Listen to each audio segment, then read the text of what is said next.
I would like to give a big shout out to Roy Swanson for letting me rig up his truck with cameras and the opportunity to make the money I need to go away for my trip. Another shout out to Robert J. Morris for all his hard work on the website design and getting it up and running. I thank you guys very much, and stay tuned for the journeys.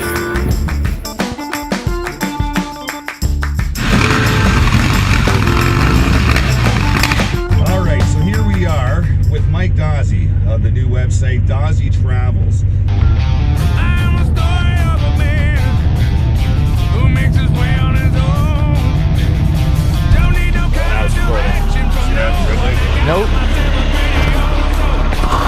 Ain't nobody gonna tell me how to live.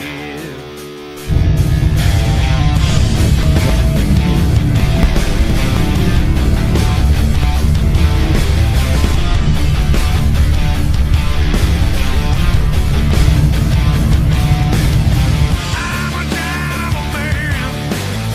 I do what I please. I got respect for all that's around me and expect the same for me. So go ahead, do what you want, whatever your release. I'm just looking for a little quiet in my own kind of peace.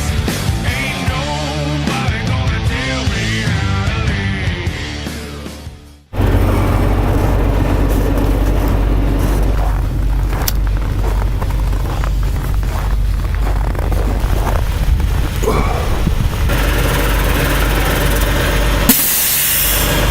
Good day there, Mike. Hey!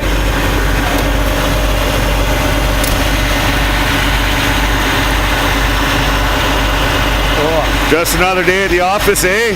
Yeah, beautiful Great White North of Canada. Something to be said about the logging industry. You got to be have a couple of bolts loose to do this job.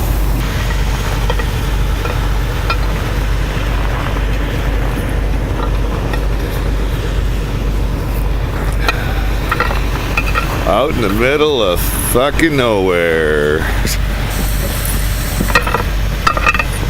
Yeah, without us, there's no paper. There's no toilet paper. There's a lot of industries that rely on us weirdos out here in the middle of nowhere, minus 20, 30, sometimes 40 degrees.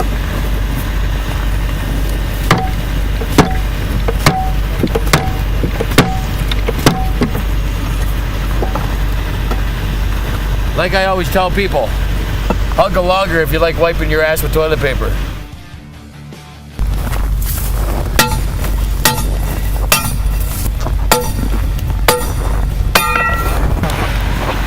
Well, we'll definitely have to carry this conversation on inside. Yeah, where it's a little warmer. I'd say.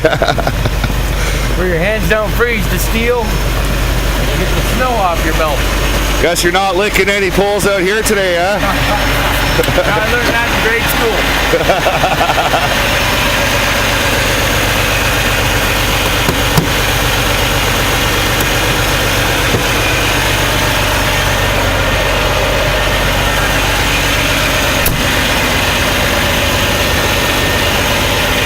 Every day.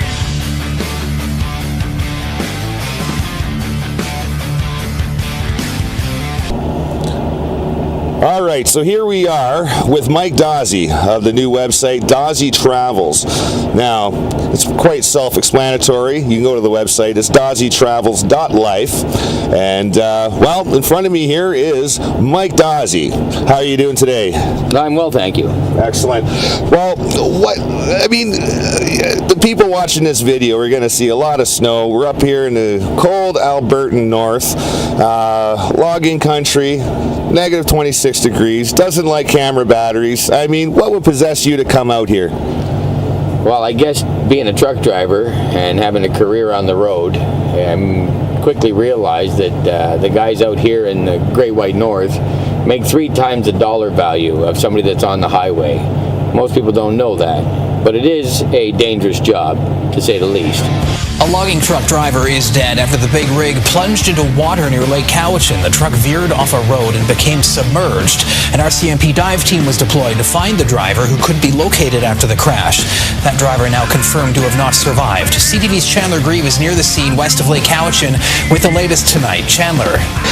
The accident happening sometime this morning. The Ministry of Environment confirming that a single logging truck veered off the road. But it is a dangerous job, to say the least. Being out here, we've already lost 3 guys this season. Like with the weights that we carry at 100 ton across these narrow bridges and stuff, you'll get to see in some of the video how dangerous this job truly is. Yeah, I've already been puckered up a couple of times going over a few of them. And not only that, I mean, it's not just hard work, it's also quite taxing, isn't it? Well, it's definitely emotional and mental. You have a couple of bolts loose to do this job, as opposed to physical strain. Long hours, pushing the days, day into night, night into day. It makes for a taxing lifestyle. Bolts loose to do this job. It's rewarding in the end for the money you can make versus the struggle that the truck drivers make on the highways. Bolts loose. Right. Now, but that's not the only focal point of your travels, though, is it? No, this was just a means to an end. By coming up here, coming from Hamilton, Ontario, where there's very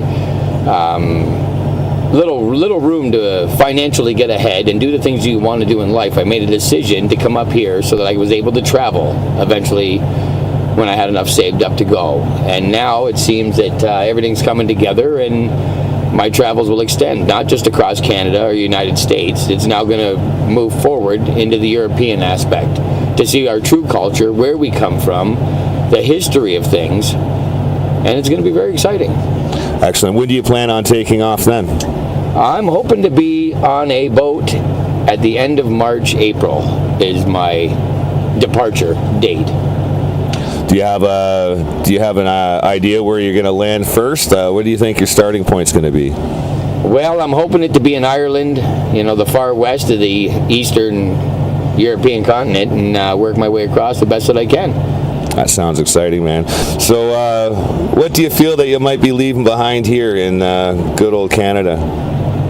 Oh, well, I guess I won't know what I'm missing until I'm gone. Well said, well said. Well, do you have any advice for anybody out there listening, watching, and following your journey? Well, if you're going to do your own journey, keep your head up, keep moving, and be positive. It's the only thing I can say. I've left homes at a young age, left the city of Hamilton, and been traveling off and on since I was about 15 years old. And it's always got to be a positive outlook.